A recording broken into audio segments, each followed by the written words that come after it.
में तौहीन रिसालत की वजह से इस वक्त तालिबान खुलकर सामने आ चुके हैं। इससे पहले इस्लामी मुल्कों ने भी शदीद रद्द-ए-अमल का इजहार किया था, लेकिन भारत को इनसे इतना खतरा नहीं था जितना के तालिबान से है। इसके साथ साथ भारत को पाकिस्तान से भी खतरे की बू आती है। इसकी वजह ये है कि ये दोनों ममालिक अफगानिस्तान और पाकिस्तान भारत के साथ जुड़े हुए हैं और रास्त इकदाम भी कर सकते हैं, जबकि इनके मुकाबिल पर अरब इलाके हैं। वो ज्यादा से ज्यादा भारत की मसनूआत का बाइकाट कर सकते हैं या भारतीय मुलाजमीन को अपने मुल्कों से निकाल सकते हैं। इसलिए इनसे भारत को बराह रास्त जंग का कोई खतरा नहीं है। प्यारे दोस्तों, तालिबान का इस सिलसिले में क्या मौक़िफ़ है और इन्होंने भारत को क्या कहा है, इस पर मजीद बात करने से पहले आपसे गुजारिश है कि हमारी इस वीडियो को आखिर तक जरूर देखिएगा, ताकि आप लोग मुकम्मल और जामे मालूमात से मुस्तफिद हो सकें। ताहम वीडियो में आगे बढ़ने से कबल हस्बे मामूल चैनल पर नए आने वाले तमाम लोगों से इल्तमास है कि पहले पाक प्लेस को सब्सक्राइब करते हुए साथ बेल आइकन को भी दबा लें, ताकि हर नई आने वाली वीडियो की नोटिफिकेशन आपको आसानी मौसूल हो सके।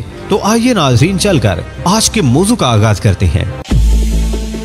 नाज़रीन, इस वक्त सूरत हाल ये है कि कतर ने भारतीय सफीर को तलब कर लिया है और इससे शदीद एहतजाज किया है और कहा है कि जब तक नूपुर शर्मा को सजा नहीं दी जाती उस वक्त तक भारत के साथ एहतजाज जारी रहेगा। इसके साथ UAE ने और सऊदी अरब ने भी भारत से एहतजाज किया है, लेकिन जो काम तालिबान ने किया है वो कोई और नहीं कर सका।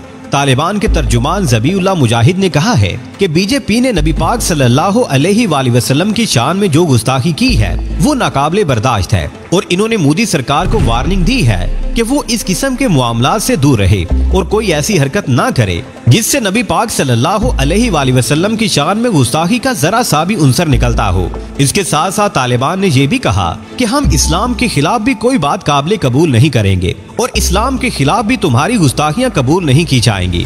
उन्होंने जोर देकर कहा है कि मुसलमानों के जज्बात से खेलने की कोशिश भारत को बहुत महंगी पड़ेगी और हम वार्निंग देते हैं कि भारत ऐसी हरकतों से बाज रहे।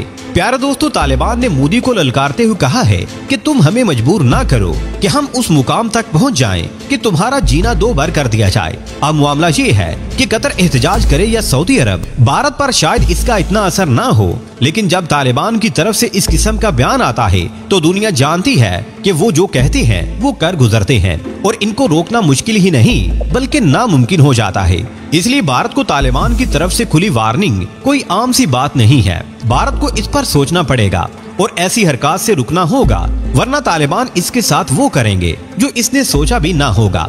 नाज़रीन, इसकी वजह यह है कि तालिबान को दुनिया और खास तौर पर अमेरिका और फैटफ वगैरह की पाबंदियों से कोई सरोकार ही नहीं है। वो अमेरिका की इस किस्म की पाबंदियों को जूते की नोक पर रखते हैं। इन्हें ये भी फिक्र नहीं कि इन्हें ब्लैक लिस्ट कर दिया जाएगा या इन पर इक्तिसादी पाबंदियां लगा दी जाएंगी। प्यारे दोस्तों, दुनिया ने इनकी इमदाद बंद की हुई है, यहाँ तक कि अभी तक पाकिस्तान ने इनको तस्लीम नहीं किया। इनको इससे कोई फर्क नहीं पड़ता। इनके बारे में अमेरिका ने कहा था कि ये एक माह से ज्यादा नहीं चल सकते, इनकी पाबंदियां इनको ले डूबेंगी, लेकिन वो अभी तक कायमो दायम है और धड़ल्ले से हुकूमत कर रहे हैं और सारे चैलेंजेस का मुकाबला कर रहे हैं। अब अंदाजा लगाइए कि कप्तान ने भी भारत को तनकीद का निशाना बनाया, मां सिवाय शहबाज शरीफ के जो गुलामी का तोक पहने हुए हैं। इन्होंने अभी तक ना भारतीय सफीर को तलब किया है और ना ही एहतजाज रिकॉर्ड करवाया है, लेकिन तालिबान ने भारत को वार्निंग दी है कि इस किस्म की हरकतों से बाज रहो, वरना नताइज भुगतने के लिए तैयार रहो। नाज़रीन, भारत में इस किस्म की हरकत में इजाफा हो रहा है। जब भारत की खातून तर्जुमान नूपुर शर्मा ने इस किस्म का तौहीन आमेज बयान दिया तो इसकी तस्दीक एक और भारतीय लीडर ने कर दी, बजाय इसके कि इस हरकत पर शर्मिंदा होते। ऊपर से डटे पड़े हैं और मोदी की तरफ से किसी किस्म की कोई ऐसी बात अभी तक सामने नहीं आई जिसमें इसने तस्लीम कर लिया हो कि हमसे गलती हुई है। एक तरफ तो वो सेकुलर बनता है, दूसरी तरफ मुसलमानों के खिलाफ और इनके नबी मुकर्रम सल्लल्लाहु अलैहि वसल्लम के खिलाफ नाजेबा अल्फाज इस्तेमाल करता है, जो कि किसी तौर भी मुसलमानों के लिए काबिल कबूल नहीं हो सकते। मोदी ने सिर्फ यहाँ तक कहा है कि इस खातून को हमने पार्टी से निकाल दिया है, इसके सिवा और इसको क्यों सजा देने की कोई बात सामने नहीं आई और ये तो सियासी चालबाजी है कि इसको निकाल दिया गया है। जब हालात ठंडे हो जाएंगे तो फिर से इसको बुला लिया जाएगा। इस तरह के सियासी बयान तो आते जाते रहते हैं। प्यारे दोस्तों, कतर ने भारत के सफीर को बुलाकर कहा है कि नूपुर शर्मा को सजा दी जाए और अगर सजा न दी गई तो कतर के ताल्लुकात भारत से कशीदा हो जाएंगे।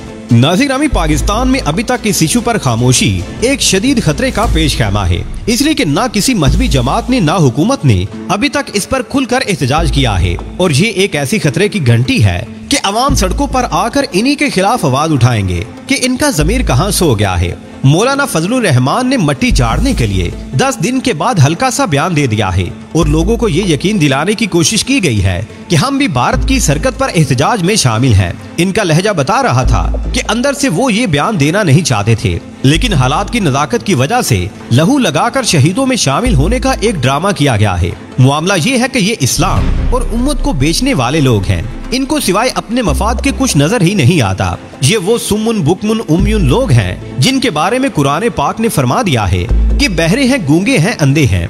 नाज़रीन, पाकिस्तान के अंदर जो भी सूरत हाल है, इससे अवाम ये तासुर ले रहे हैं कि कप्तान के खिलाफ ये जब भी आवाज बुलंद करते थे तो इनको कोई डिक्टेशन नहीं देता था, और अब डिक्टेशन नहीं आ रही तो ये लोग खामोश हैं। और डिक्टेशन इसलिए नहीं दी जा रही कि डिक्टेशन देने वाला खुद भारत का साथी है और ये उसी के गुलाम है। जहाँ तक मौलाना का ताल्लुक है तो इन्होंने आज तक दीन की कोई खिदमत नहीं की। ये 10 साल कश्मीर कमेटी के सदर रहे और इन्होंने एक बार भी कश्मीर के हक में कोई बयान नहीं दिया, ना ही 10 सालों में कश्मीर का कोई दौरा किया है। सिर्फ लस्सी पीते और मौजे मारते रहे। इनको कप्तान के साथ जो खलिश थी वो भी इसी वजह से थी कि इनको हुकूमत में कोई हिस्सा नहीं मिला। मोहतरमा बेनजीर भुट्टो ने भी मौलाना के बारे में कहा था कि इनका मुंह बंद करने के लिए मुल्की खजाने की चाबियां दी जाएं तो ये मुंह बंद कर लेंगे। ये किरदार है इस जाली मौलवी का जिसको उर्फ आम में डीजल के नाम से पुकारा जाता है। इस हुकूमत के दौर में इसराइल का दौरा हुआ तो मौलाना ने एक भी बयान नहीं दिया। अगर कप्तान के दौर में ये काम होता तो इस मौलवी ने आसमान सर पर उठा लेना था, लेकिन अब इसका मुंह बंद हो चुका है। अब अरब ममालिक की जो सूरत हाल है, इन्होंने भारत के खिलाफ सख्त बयान दिए हैं और भारत के लोगों को मुल्क से निकालने की धमकियां भी दी हैं। लेकिन पाकिस्तान की इम्पोर्टेड हुकूमत जो असल में मोदी की यार है, ये खामोश है।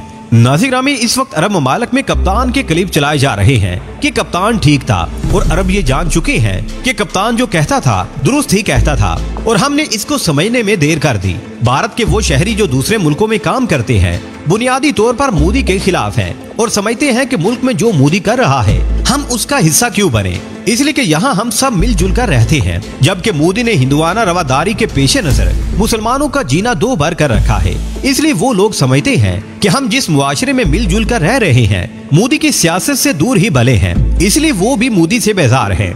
आने वाले वक्त में तालिबान भारत के खिलाफ कौन सा नया कदम उठाने वाले हैं ये तो जाहिर है आने वाला वक्त ही बताएगा। प्यारे दोस्तों, आज की वीडियो में बस इतना ही। हमें आज भी पूरी उम्मीद है कि आज की ये वीडियो भी आपको बेहद पसंद